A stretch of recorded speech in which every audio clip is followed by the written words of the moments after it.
तो दोस्तों welcome in discover Rajasthan. अपना जो असिस्टेंट प्रोफेसर का दोस्तों जो बैच चल रहा है, अब इस असिस्टेंट प्रोफेसर का आपका एग्ज़ाम 7 जनवरी को है। ठीक है, 7 जनवरी 2024 को आपका एग्ज़ाम है।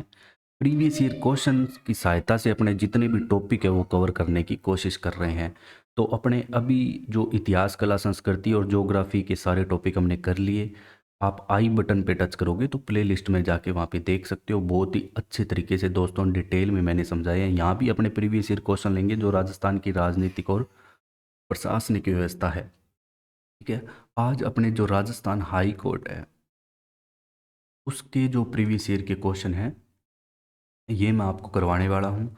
और इन चीज़ों को अपने डिटेल से समझेंगे भी। जो आपके लेटेस्ट अभी एग्ज़ाम में आए हैं, असिस्टेंट प्रोफेसर में आए हैं, वो क्वेश्चन भी मैंने लिए हैं। आरएएस के लिए मेन आरपीएससी के जो क्वेश्चन है ना, वो यहाँ पे दोस्तों लिए गए हैं।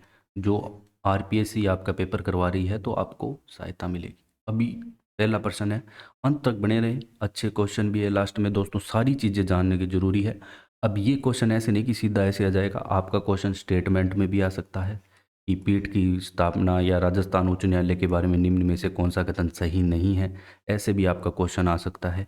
तो ये क्वेश्चन इस टाइप से है कि आपको सारी चीज़ें थोड़ी पता चले। तो मुख्य या प्रधान पीठ की बात करें तो दोस्तों जो ये प्रधान पीठ है ये आपकी जोधपुर में है। कहाँ पे है?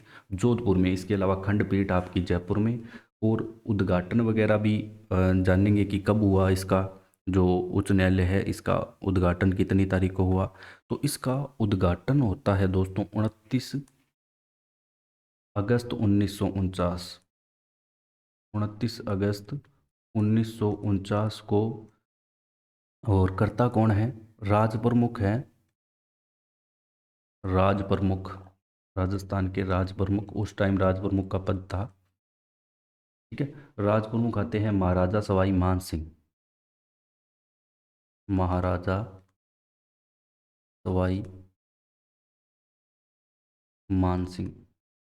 अब यहाँ पे दोस्तों क्या हुआ कि पहले डिसाइड हो गया था कि किसको शिक्षा विभाग मिलेगा, किधर, जैसे बीकानेर को शिक्षा विभाग मिलेगा, जयपुर को राजधानी मिलेगी, ऐसे सारी चीज़ें डिसाइड हो गई थी।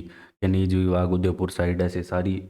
फिर इसके बाद दोस्तों अलग अलग यहाँ पे प्रयास हुए, अलग अलग समितियाँ भी यहाँ पे बनेगी। जो राज्य पुनर्गठन अधिनियम है 1956 है, इसके द्वारा मान लो सीमा परिवर्तन वगैरह और भी बहुत सारे काम किए गए। बाद में समितियां भी बनी, उनके बारे में भी अपने जानेंगे कि कौन सी समिति यहाँ पे अहम भूमिका निभाती है।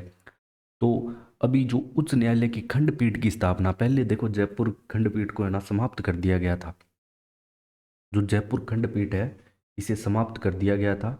क्यों? किसके कहने पे? पी सत्यनारायण राव समिति अध्यक्षता वाली समिति आती है, उसके कहने पे समाप्त कर दिया गया था। और इसने कहा था कि उच्च न्यायालय की मुख्य पीठ जोधपुर में ही रहे। तो पहले तो आपको ये पता होना चाहिए कि जो एक समिति आती है 11 जुलाई 1957 को, पी सत्यनारायण राव समिति की, 11 जुलाई 1957 की बात है। पी सत्यनारायण राव समिति, राव समिति। अब इसी ने सिफारिश की थी कि जो जोधपुर में ही रहे प्रधान पीठ, मतलब उच्च न्यायालय, अपने तो उच्च न्यायालय की बात कर रहे हैं, उच्च न्यायालय।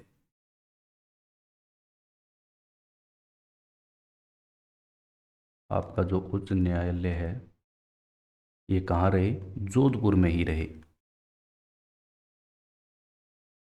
और इसने कहा कि जयपुर पीठ को समाप्त कर दो। इसने कहा कि जयपुर पीठ है उसको समाप्त कर दो।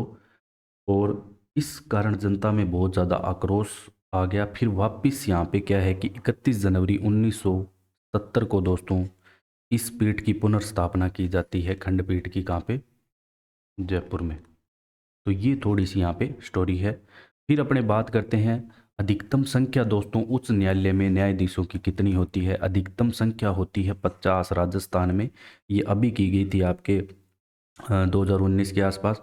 तो ये 50 की जगह आपका 49+1 भी लिखा आ सकता है। एक आपका मुख्य न्यायाधीश होगा। ठीक है, मुख्य न्यायाधीश और 49 अन्य न्यायाधीश। ठीक है, मुख्य न्यायाधीश यहाँ पे एक होगा, तो 50 की जगह आपका 49+1 भी लिखा आ सकता है। ये भी आपको ध्यान रखना है।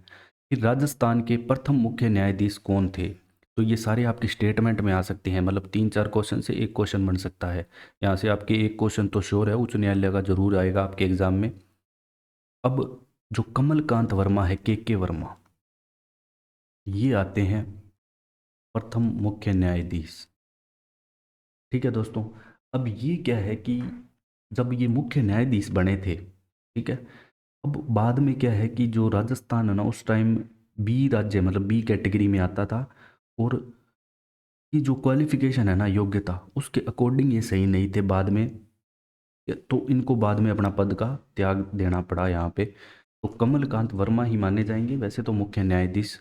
और अभी बात करें अपने, जिसो 41वें हैं वर्तमान में, कौन से हैं? जॉर्ज ऑगस्टिन मसीह है, तो इनका मोस्ट इंपॉर्टेंट है, ध्यान रखना। 41वें जो मुख्य न्यायाधीश है राजस्थान के, वो जॉर्ज ऑगस्टिन मसीह आते हैं। फिर अपने चलते हैं नेक्स्ट क्वेश्चन पे। राज प्रमुख द्वारा उच्च न्यायालय का उद्घाटन कब किया गया? अभी हमने दोस्तों पढ़ा था 29 अगस्त 1949 को दोस्तों उद्घाटन किया जाता है मान सिंह के द्वारा। नेक्स्ट क्वेश्चन है, राज्यों के लिए उच्च न्यायालय, मतलब राज्यों के लिए उच्च न्यायालय होगा, ये कौन से अनुच्छेद में है? तो ये है आपके अनुच्छेद 214 में। तो एक चीज़ आपने को दोस्तों और क्या याद रखनी है, देखो ये तो हो गया कि राज्यों के लिए उच्च न्यायालय होगा, दो या अधिक राज्यों के लिए एक उच्च न्यायालय की स्थापना कौन से अनुच्छेद में है? तो ये ध्यान रखना, दो या, बस सेकेंड, दो या अधिक राज्यों के लिए भी एक उच्च न्यायालय हो सकता है। अधिक राज्यों के लिए एक उच्च न्यायालय की स्थापना, तो ये आपके अनुच्छेद 231 है। तो ये भी इंपॉर्टेंट है, जो इंपॉर्टेंट अनुच्छेद है वो दोस्तों वही मैं आपको बता रहा हूँ। 216 आपका है उच्च न्यायालयों का गठन। उच्च न्यायालयों का जो गठन है वो आपके अनुच्छेद 216 में आएगा। 219 में दोस्तों आपके उच्च न्यायालयों के न्यायाधीशों द्वारा शपथ, ये भी पूछ लिया जाता है। तो उच्च न्यायालयों के न्यायाधीशों द्वारा शपथ, उच्च न्यायालयों के न्यायाधीशों द्वारा शपथ,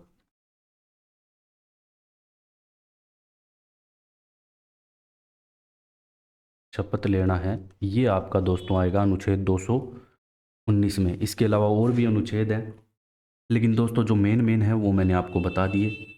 ठीक है, और भी आगे अनुच्छेद है इंपॉर्टेंट, वो मैं आपको बताऊंगा। उच्च न्यायालय में न्यायाधीश की नियुक्ति तथा उस पद की शर्तों के संविधान के किस अनुच्छेद में है? मतलब उच्च न्यायालय के न्यायाधीश की नियुक्ति और उसके पद की शर्तें, ये कौन से संविधान के अनुच्छेद में आती है? तो अनुच्छेद 217 आता है। कौन सा? अनुच्छेद 217। और उच्च न्यायालयों के अधिकारी और सेवक तथा व्यय है वो 229 में आते हैं। अभी आपको ये याद रखना है, मेन तो न्यायाधीशों की नियुक्ति तथा उसके पद की जितने भी शर्तें हैं, क्या क्वालिफिकेशन है, वो मैं आगे आपको बताऊंगा, आगे क्वेश्चन आएंगे। फिर कार्यवाहक मुख्य न्यायाधीश की नियुक्ति का प्रावधान संविधान के दोस्तों किस अनुच्छेद में? मोस्ट इंपॉर्टेंट क्वेश्चन है। कार्यवाहक किस प्रकार से होगा ये भी मैं आपको बताऊंगा। देखो अनुच्छेद 224 में है। कार्यवाहक कैसे होगा ये चीज़ ध्यान रखना। कार्यवाहक ये भी पूछ लेता है कई बार कि निम्न में से कौन कार्यवाहक रहे हुए हैं, कौन से नहीं हुए हैं, रहे हुए हैं न्यायाधीश, ये भी बताओ आप। तो देखो ये क्या होता है कि जब उच्च न्यायालय के मुख्य न्यायाधीश का पद अचानक से रिक्त हो जाता है। अब रिक्त किस तरीके से होता है, जैसे मान लो किसी का निधन हो गया या और भी अन्य कारण हो सकते हैं, तो रिक्त होता है, तो उसके पद के कर्तव्यों को जो भी निर्वहन करने के लिए है ना, इस स्थिति में राष्ट्रपति क्या करता है, न्यायालय के अन्य न्यायाधीशों में से किसी एक को मुख्य न्यायाधीश बना देता है। तो इसे कहते हैं अपने कार्यवाहक। क्या बोलते हैं इसे? कार्यवाहक। और मुख्य न्यायाधीश की नियुक्ति कौन करता है? राष्ट्रपति करता है, ये भी जानेंगे आगे। और आपके जो 224 ए है, इसमें आपके दोस्तों क्या आता है? उच्च न्यायालय में सेवानिवृत्त न्यायाधीशों की नियुक्ति का प्रावधान है। उच्च न्यायालय में सेवानिवृत्त न्यायाधीशों की नियुक्ति का प्रावधान।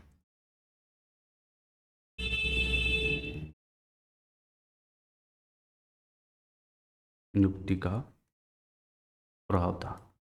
तो यहाँ पे आपको जो अनुच्छेद 224 मैंने आपको बताया, बस ये आप दिमाग में बिठा लेना, इसको आप अच्छे से याद रखोगे, अनुच्छेद 224 को। ठीक है, जो आपका आता है कार्यवाहक। ठीक है, अब अपने चलते हैं नेक्स्ट। उच्च न्यायालय का न्यायाधीश अपना त्याग पत्र किसे दे सकता है? अब जो उच्च न्यायालय का न्यायाधीश है वो अपना त्याग पत्र किसे देगा? नियुक्ति राष्ट्रपति करता है तो त्याग पत्र भी राष्ट्रपति को ही देगा। ठीक है, लेकिन शपथ कौन दिलाता है, ये ध्यान रखना, शपथ दिलाता है राज्यपाल। तो जो उच्च न्यायालय का न्यायाधीश है वो सब, उसको शपथ कौन दिलाता है, अगर ये आपसे पूछ ले दोस्तों, तो राज्य का राज्यपाल, राज्य का राज्यपाल। तो ये चीज़ें दोस्तों आपको क्या कि थोड़ी क्लियर यहाँ पे करके चलनी है अच्छे से। राजस्थान हाईकोर्ट में सबसे लंबे समय तक सेवा देने वाले प्रथम न्यायाधीश कौन है? दोस्तों कैलाश नाथ वांसु आते हैं जो सबसे लंबे समय तक, ये सारे पर्सन है ना आपके आ चुके हैं, आरपीएससी द्वारा पूछे गए हैं। इन्होंने यहाँ पे दोस्तों 1951 से 1958 तक यहाँ पे सेवाएं दी है। ठीक है, 2 जनवरी 1951 से 10 अगस्त तक तो कैलाश नाथ वांसु आते हैं। अब नेक्स्ट क्वेश्चन है आपका कि उच्च न्यायालयों में न्यायाधीशों की नियुक्ति की सिफारिश, उच्च न्यायालय में जो अन्य न्यायाधीश हैं उनकी नियुक्ति की सिफारिश करने से पूर्व भारत के मुख्य न्यायमूर्ति को कितने ज्येष्ठतम न्यायाधीशों से सलाह मशवरा लेना पड़ता है? तो 4। ठीक है, 4 सीनियर जज जो होंगे उनसे सलाह मशवरा लेके यहाँ पे ये नियुक्त करेगा अन्य न्यायाधीशों को। वर्तमान में उच्च न्यायालय के मुख्य न्यायाधीश का वेतन कितना है दोस्तों? तो 2.5 लाख रुपए वेतन है। और इसके अलावा जितने भी अन्य न्यायाधीश हैं, मुख्य न्यायाधीश का तो 2.5 लाख है, अन्य न्यायाधीश का है यहाँ पे सिर्फ आपको 2.25 लाख। कितना? 2.25 लाख रुपए। ठीक है, ये पर मंथ है, ध्यान रखना कितना है, पर मंथ है, सालाना नहीं है। और ये भी यहाँ पे पर मंथ है। फिर अपने बात करते हैं कि उच्च न्यायालय के न्यायाधीशों को पद से हटाने की प्रक्रिया का उल्लेख संविधान के किस अनुच्छेद में है? तो 217(1) में। देखो अनुच्छेद 217 में हमने दोस्तों क्या जाना था कि उच्च न्यायालय के न्यायाधीशों की नियुक्ति और पद की जितनी भी शर्तें हैं सारी चीज़ आपके अनुच्छेद 217 में आ जाती है। इसका एक सेक्शन 1 आता है, इसमें पद से हटाने की प्रक्रिया भी है और भी चीज़ें शामिल हैं, वो आगे आपके क्वेश्चन में आएंगी। एक में यहाँ पे आपके क्या है कि त्याग पत्र दे सकता है, ये अभी हमने जाना था कि त्याग पत्र किसे देगा, त्याग पत्र देगा ये राष्ट्रपति को, राष्ट्रपति के त्याग पत्र से हट सकता है। या क्या होगा कि राष्ट्रपति महाभियोग लाता है, राष्ट्रपति द्वारा महाभियोग, इसके द्वारा इसे हटाया जा सकता है। इसमें भी कदाचार अगर साबित होता है तो ये डिफ़ॉल्ट पाया जाता है। तो ठीक है, अब अपने चलते हैं अगले क्वेश्चन पे कि योग्यता, अगर आपको मुख्य न्यायाधीश बनना है तो आप में क्या क्वालिफिकेशन होनी चाहिए? भारत का नागरिक होना ही होना चाहिए, उम्र 62 वर्ष से कम हो। ठीक है, 62 वर्ष से ना ज़्यादा, मतलब 62 वर्ष से ज़्यादा नहीं होनी चाहिए। भारत के राज्य में कम से कम 10 वर्ष तक का न्यायिक पद धारण, 10 वर्ष तक का आपको एक्सपीरियंस मांग रखा है। किसी उच्च न्यायालय का या 2 से अधिक न्यायालयों का लगातार कम से कम 10 वर्षों तक अधिवक्ता अगर रहा हो तो भी यहाँ पे चल जाएगा। तो सभी कथन यहाँ पे सही है। ये एजुकेशन क्वालिफिकेशन है इसकी, जो मुख्य न्यायाधीश की अगर आपको लगना है तो।